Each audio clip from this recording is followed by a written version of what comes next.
আন্তর্জাতিক সম্প্রদায় বারবার আমাদের শান্তিরক্ষীদের এই বীরত্ব ও সাহসিকতার স্বীকৃতি দিয়েছে। আমি শান্তিরক্ষা কার্যক্রমে প্রিয়জন হারানোর শোকাহত পরিবারবর্গের প্রতি গভীর সমবেদনা জানাচ্ছি। 1980 সালে জাতিসংঘের সাধারণ পরিষদের 35তম অধিবেশনে শহীদ রাষ্ট্রপতি জিয়াউর রহমান বলেছিলেন, শান্তি কখনো বিভাজিত হতে পারে না। ধনী ও দরিদ্রে বিভক্ত বিশ্বে শান্তি টিকে থাকতে পারে না, কারণ এই ধরনের বিভাজন শান্তির জন্য গভীর হুমকি সৃষ্টি করে। ভূ রাজনৈতিক উত্তেজনা ও সংঘাতে পরিপূর্ণ বর্তমান বিশ্বে তার সেই দূরদর্শী বক্তব্য আজও আমাদের জন্য সমানভাবে প্রাসঙ্গিক ও তাৎপর্যপূর্ণ।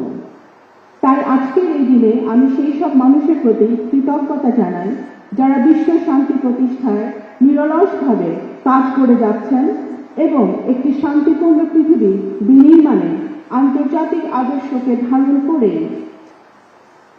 সংলাপ ও সহযোগিতায় এই আদর্শকে ধারণ করে মাননীয় প্রধানমন্ত্রী জনাব তারেক রহমানের নেতৃত্বাধীন বর্তমান সরকার দেশের মানুষের স্বার্থকে সর্বোচ্চ প্রাধান্য দিয়ে একটি শান্তিকেন্দ্রিক ও ভারসাম্যপূর্ণ পররাষ্ট্রনীতি পরিচালনা করছে।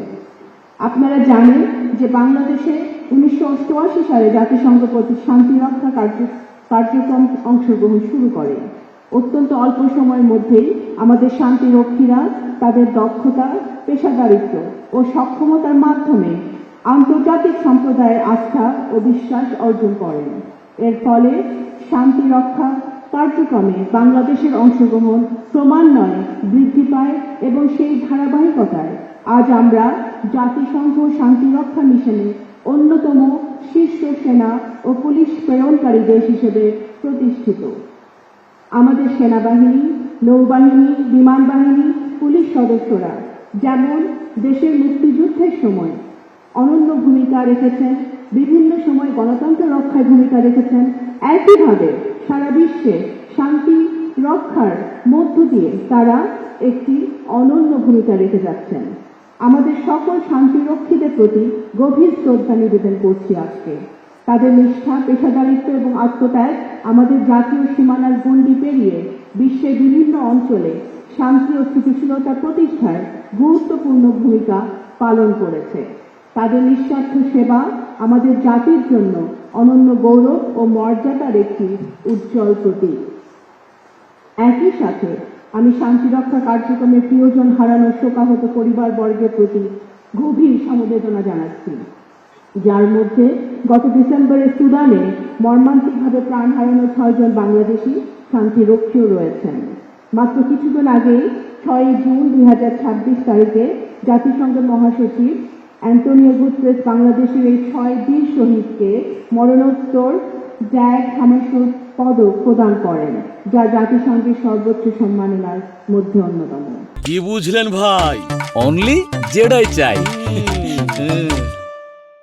আমি অত্যন্ত গর্বের সাথে বলতে চাই যে যেসব প্রতিকূল পরিস্থিতিতে অন্যরা দ্বিধাগ্রস্ত হয়েছে, সেসব ক্ষেত্রে আমাদের সাহসী শান্তিরক্ষীরা দৃঢ়তার সঙ্গে দায়িত্ব পালন করেছেন। আন্তর্জাতিক সম্প্রদায় বারবার আমাদের শান্তিরক্ষীদের এই বীরত্ব ও সাহসিকতার স্বীকৃতি দিয়েছে এবং ভূয়সী প্রশংসা করেছেন।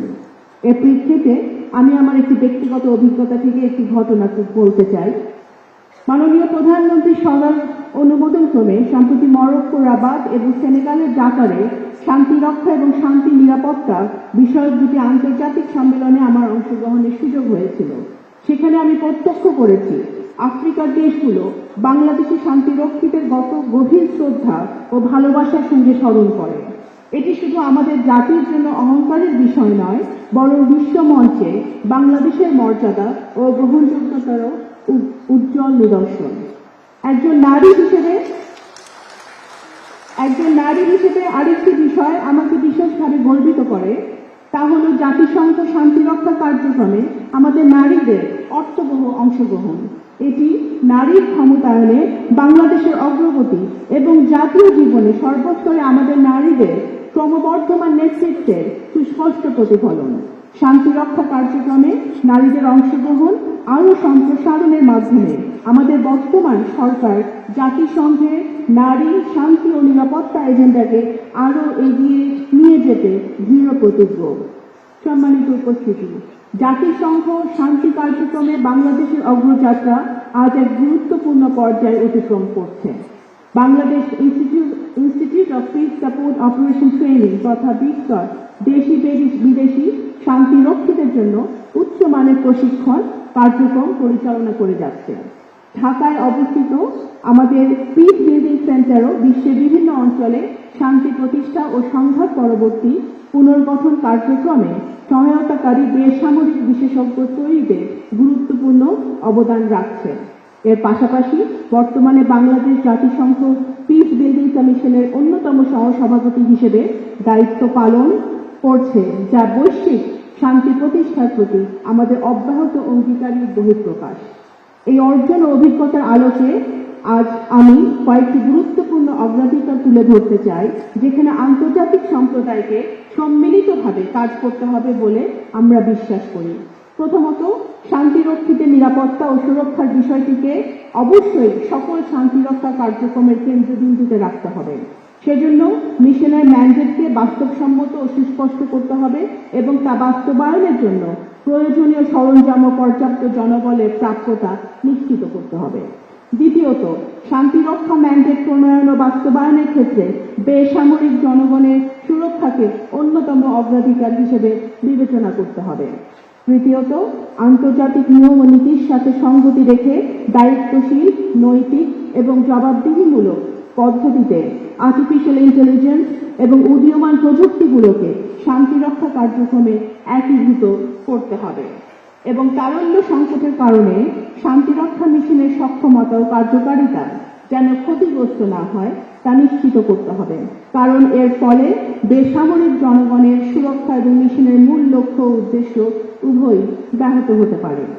পরিশেষে, আন্তর্জাতিক শান্তি ও নিরাপত্তা প্রতিষ্ঠায় সর্বোচ্চ পেশাদারিত্ব, সততা এবং নিষ্ঠার সঙ্গে দায়িত্ব পালনের জন্য আমি আমাদের শান্তিরক্ষীদের আবারও আন্তরিক অভিনন্দন ও ধন্যবাদ জানাচ্ছি। You make us proud.